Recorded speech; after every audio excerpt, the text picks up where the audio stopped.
Chers investisseurs, bonjour. Aujourd'hui, je vous reçois donc dans un endroit qui est sublimissime, qui est à côté de chez moi, qui sont les étangs de Saint-Cucufa, qui sont des étangs où aimait se balader Napoléon Bonaparte ainsi que toutes ses suites.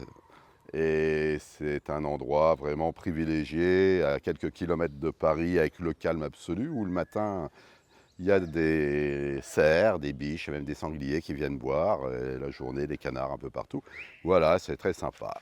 Donc on a décidé de faire cette petite vidéo ici, au soleil, pour profiter des premiers jours en fin du mois de mai, où nous avons la chance d'avoir du soleil qui va éclairer notre vie.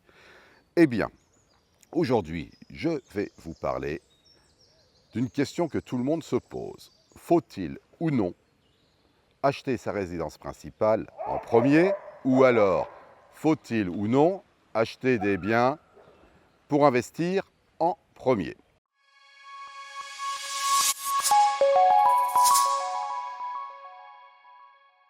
Il faut que vous sachiez que de toute façon la résidence principale, un jour ou l'autre, vous l'achèterez. Et que la réponse se tient donc en un seul mot. Le mot est opportunité. Opportunité est le mot sacré. En effet, en règle générale, vaut mieux ne pas acheter sa résidence principale et la louer de façon à mettre toutes ses billes dans l'investissement locatif pour l'enrichissement, et ensuite, quand vous serez un peu plus riche, acheter votre résidence principale.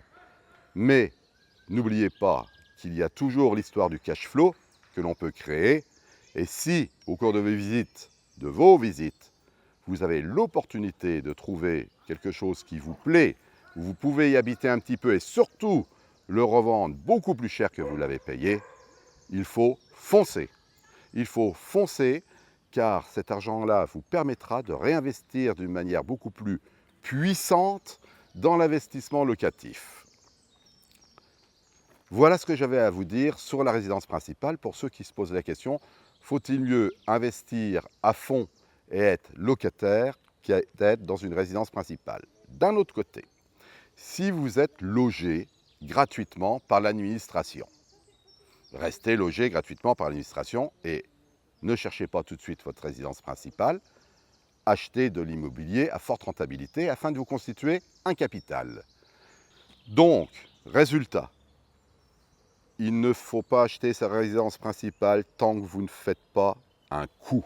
Oui, vous avez bien entendu, tout à l'heure je vous ai parlé d'opportunité, maintenant je vous parle de coup.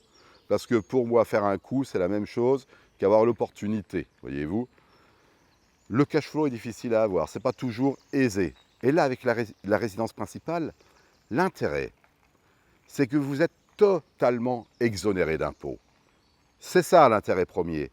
Et si vous trouvez, il faut jouer, il faut miser. Voilà ce que j'avais à vous dire. Maintenant, bonne chance à vous. Au revoir.